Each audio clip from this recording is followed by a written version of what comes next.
There's so many memories about that day. None of us woke up that morning thinking how the world was going to change. You are looking at a live, large, violent tornado wrapped in rain approaching downtown Tuscaloosa. This is a tornado emergency for the cities of Tuscaloosa and Northport and the campus of the University of University of Alabama. The thing I remember most about that day was thinking that it was likely going to be someone else who was going to be impacted, and we would need to provide them assets. And then the first time I saw the tornado was in this office on the monitor to my right. We put up one of the city's traffic cameras, and we were able to see it out of the I-359, 5920. Oh my God.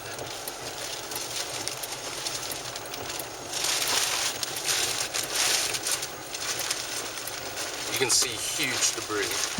And at that point, then we realized, okay, we were going to be hit. And so Sergeant Palmer, who was assigned to our office that day, we went downstairs to the basement and watched the TV come in on a makeshift monitor on one of the news stations. And it was a surreal moment because, like everyone else, we're just watching this tornado churn through our city, and you have this out-of-body experience where you think that's someone else's city.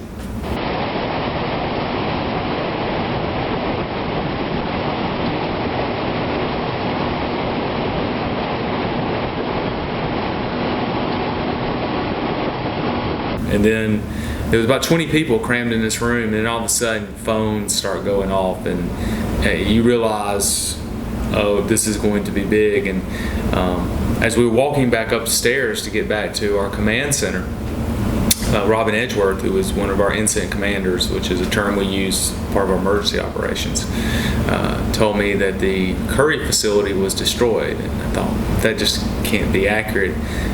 When I got back into the command center, I was informed that a large part of 15th Street was destroyed. Again, thinking there's just no way that can be accurate. And of course, a few minutes later when we got on site, certainly those reports were real.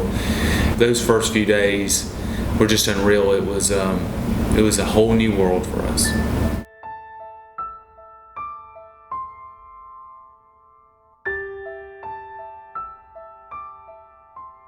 Your city responded during its darkest hours, and it responded with courage, it responded with strategic thought, and it responded in a way that hopefully makes all of us proud. I know it made me proud of Tuscaloosa. The second is that Tuscaloosa took the response and recovery very seriously, and you would see such compassion, such generosity. The Alberta Aid Station, I remember just coming together, not by city design, but just by a group of volunteers who said, hey, we're going to make a stand. And I tell people all the time, I'm so honored that I got a chance to serve our city at that moment in our history, because I got a feeling that's what heaven's like, when we erase the petty differences that too often separate us. And we don't worry about race or religion or socioeconomic status or politics. We're all in it together. And so when our backs were against the wall, the thing we had was hope, and that'll always last with me.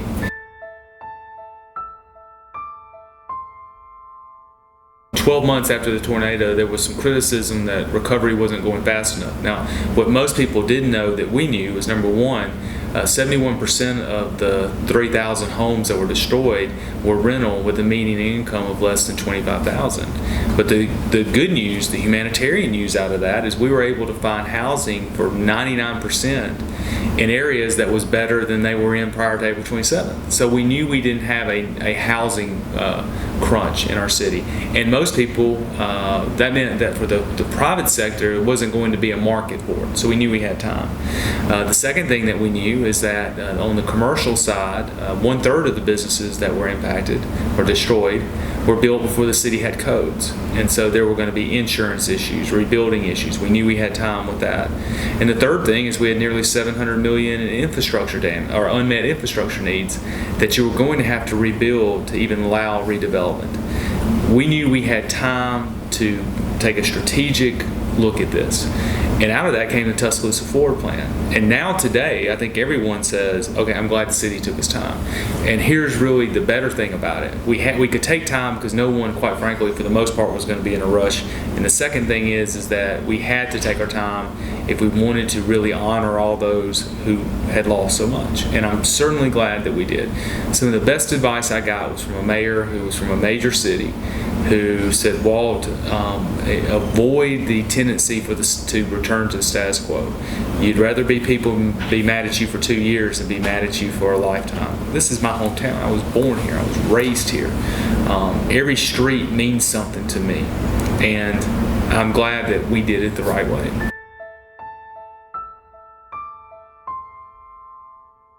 When we started this rebuilding plan, we had $0, and so since then we've been able to secure $64 million in grants. So we knew this was going to be something that would take time. It's changed so much about how we've had to do business here at the city. We lost 17% of our police assets. We lost a fire station. We lost 2 primary communication towers. We lost 6 city facilities. We lost 85% of our own heavy equipment that we have. So we'd always anticipated in a disaster response of having all those assets. So having to adjust to that certainly was a lesson learned. Coordinating volunteers became overwhelming at times and took us about 72 hours to really understand how to do that. Those are some big lessons learned, and there's a lot of things along the way that if it happened again, we would have a better situational awareness. But if you take when you lose 12.5% of your city, our 1,358 employees did an outstanding job. They're real heroes.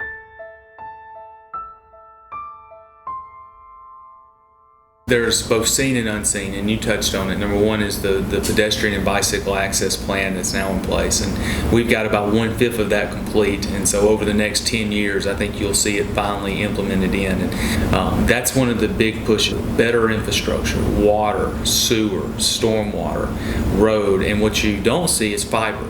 We're laying deep fiber 288 across the recovery zone to build what I think is going to be one of the most robust broadband technology infrastructure in the United States. What that means over the next 25 years, and I know that seems long term, but what that does mean over the next 25 years is that the city is going to be in a great position to work, to not only it benefits our internal operations, but to work with various carriers in providing broadband technology services for our citizens for decades to come. That's going to be stronger, it's going to be resistant to weather, and it's going to be able to provide speeds that will make us a community of choice.